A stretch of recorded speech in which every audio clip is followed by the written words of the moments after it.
Y en aquel momento, nadie en el gobierno, menos en el Congreso, argumentó que sería una medida de carácter irresponsable. Nadie dijo que se trataba de una medida de carácter populista. Nadie argumentó que en el 2009 había elecciones federales en julio.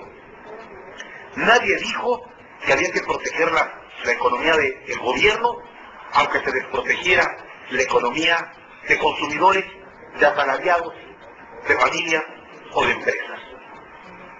Todos le dimos la bienvenida al primer paquete que se anunció en enero. Muchos dijimos, es insuficiente, hay que ir más allá, hay que colocarnos por delante del golpe, hay que prever el impacto de la crisis en el país, hay que recurrir a medidas extraordinarias, hay que focalizar los apoyos, hay que ver el campo, hay que ver la empresa, hay que ver los trabajadores, hay que ver los comerciantes, hay que generar consumo, hay que evitar que el desempleo cunda, hay que ir en respaldo de los empresarios, incentivándolos fiscalmente incluso para que no pierdan empleos. Que haya paros técnicos incluso, lo avalamos.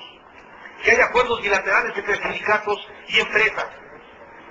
Y las medidas del gobierno tienen que profundizarse. Pero nadie criticó la medida de un programa emergente de atención a la crisis económica. Pasó 2009 y pasó lo que pasó. No voy a hacer un recuento. Pudo haber sido peor de lo ocurrido. Estoy consciente de ello. Y ayudó a que no fuera peor las medidas del gobierno anunciadas en enero. Pero también pudo haber sido mejor.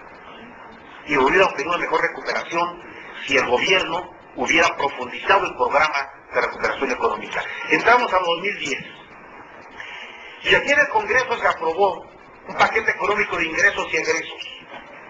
Y aquí dijimos los legisladores del PRD, es una equivocación que sin habernos recuperado económicamente, ahora vayamos a incrementar impuestos, IVA, impuesto sobre la renta, a los depósitos en efectivo, a las telecomunicaciones. Va a haber un disparo inflacionario y va a haber sobre todo una afectación de la economía de millones de mexicanos y de las empresas. Así no se genera empleo, así no se genera consumo. Despojando del bolsillo de las familias recursos básicos para enriquecer o para satisfacer las finanzas públicas, no se recupera la economía. Se puede recuperar la economía del gobierno, pero no de la población. Una mayoría parlamentaria opinó lo contrario y votó en consecuencia. Y el gobierno tiene hoy facultad legal para cobrar lo que tiene que cobrar y gastar como tiene que gastar. Pero en la primera quincena, señores legisladores, de este año ha ocurrido lo que temíamos y lamentamos haber tenido razón.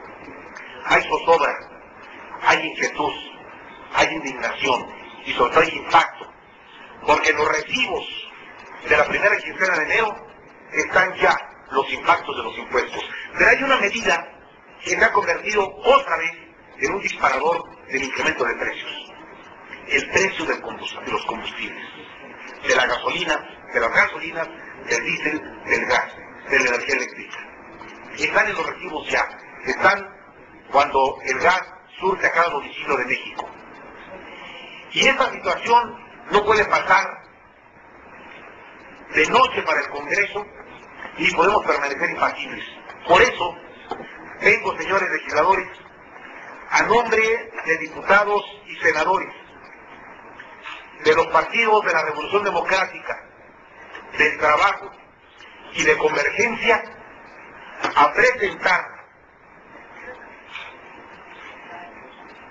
en ejercicio de las facultades otorgadas por los artículos 71, fracción 2, de la Constitución Política de los Estados Unidos Mexicanos y 55, fracción 2, del Reglamento para el Gobierno Interior del Congreso General, el siguiente proyecto de decreto, que pretende que en el periodo que empieza a partir del 1 de febrero, la Cámara de Origen, la Cámara de Diputados, entre en materia en el siguiente tenor.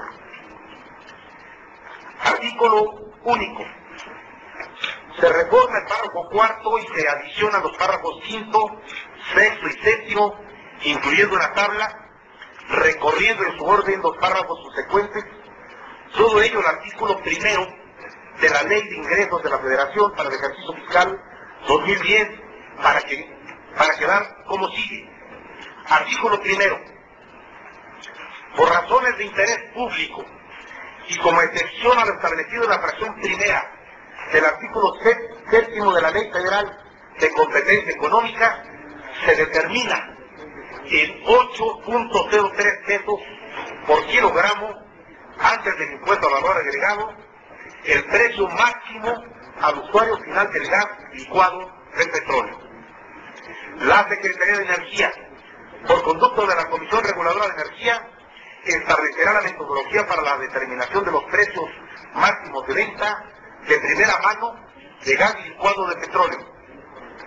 Petróleos Mexicanos, con base en dicha metodología, calculará los precios máximos del gas licuado de petróleo objeto de venta de primera mano, de manera que al considerarlos dentro del cálculo de los precios máximos de venta al usuario final, se alcance el objetivo de 8.03 pesos por kilogramo antes del impuesto al valor agregado en el precio promedio ponderado nacional al público.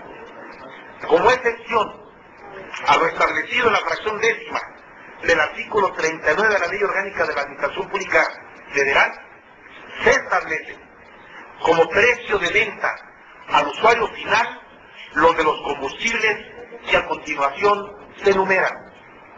Gasolina magna, 7.72 pesos por litro, incluyendo el impuesto al valor agregado. Gasolina premium, 9.18 pesos por litro, incluyendo el impuesto al valor agregado. Diésel, 8.08 pesos por litro, incluyendo el impuesto al valor agregado. Transitorio. El presente decreto, artículo único, el presente decreto entrará en vigor el día de su publicación en el Diario Oficial de la Federación. Señores legisladores, por responsabilidad política y financiera y económica, el gobierno decretó que no subieran los precios de los combustibles en 2009. No es aceptable que hoy te diga que por la misma responsabilidad se incrementan. Hay que pedirle al gobierno un esfuerzo financiero, fiscal, en sus ingresos. Hay que establecer medidas extraordinarias para ajustar lo que pasa con la falta de ingresos para el gobierno si esto se aprobara. Pero lo que no puede ocurrir es que el Congreso se mantenga impasible. Somos representantes del pueblo de México. Hay que tomarle el pulso a los ciudadanos, a los consumidores, a las empresas, a los que consumen combustibles, a las amas de casa y actuar en consecuencia. Es momento en que el Congreso se ponga del lado de los consumidores y obliga al gobierno a un ajuste en esta materia. El Congreso puede hacerlo y tiene la palabra a partir del 1